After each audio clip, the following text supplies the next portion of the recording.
बिस्मिल्लाहिर्रहमानिर्रहीम, अस्सलाम वालेकुम।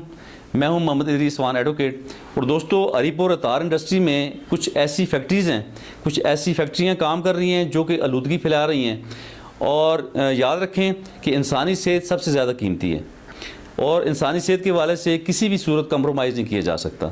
तो इसलिए अगर हमने इंसानों को बचाना है, उनकी सेहत का ख्याल रखना है, तो फिर इस तरह की आलूदगी फैलाने वाली फैक्ट्रियों पे जो है ना जी एक्शन होना चाहिए। और उन्हें ये नहीं कि वहाँ से शिफ्ट किया जाए, उन्हें ऐसा कोई मैकेनिज़्म सेट करके दिया जाए, ऐसी एहतियाती तदाबीर हों जिनकी वजह से ताकि लोग आसानी महसूस करें, लोग ऐसी परेशानी से जो दुचार हैं लोगों का इससे छुटकारा हासिल हो सके। तो इसमें यह है कि तार इंडस्ट्री एरिया में कुछ तरकोल की फैक्ट्रियाँ हैं जो तरकोल बनाने का काम कर रही हैं और जिनकी वजह से बहुत ज़्यादा आलूदगी फैल रही है। और इस आलूदगी की वजह से जो करीब कुर्ब ज्वार में जो लोग आबाद हैं वहाँ पे, उनके लिए बहुत ज़्यादा परेशानी है, वो बीमारियों के शिकार हैं वो लोग।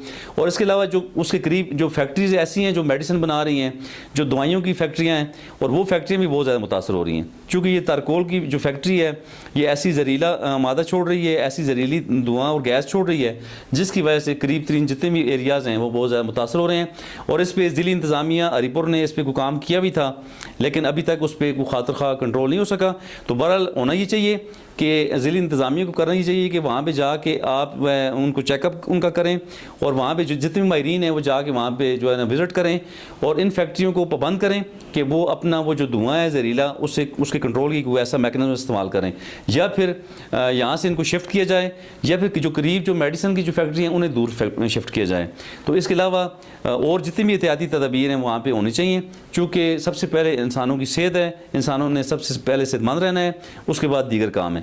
तो इसलिए ज़िली इंतज़ामिया को चाहिए, हमारी गवर्नमेंट को चाहिए कि वो इस सीरियस इशू पे एक्शन ले और जो जितने भी लोग वहाँ पे आबाद हैं उनकी प्रोटेक्शन के लिए कोई ऐसे इक़दाम किए जाएँ ताकि वो लोग सुख का सांस ले सकें और जो मेडिसिन की फैक्ट्री हैं वो भी महफूज हो सकें।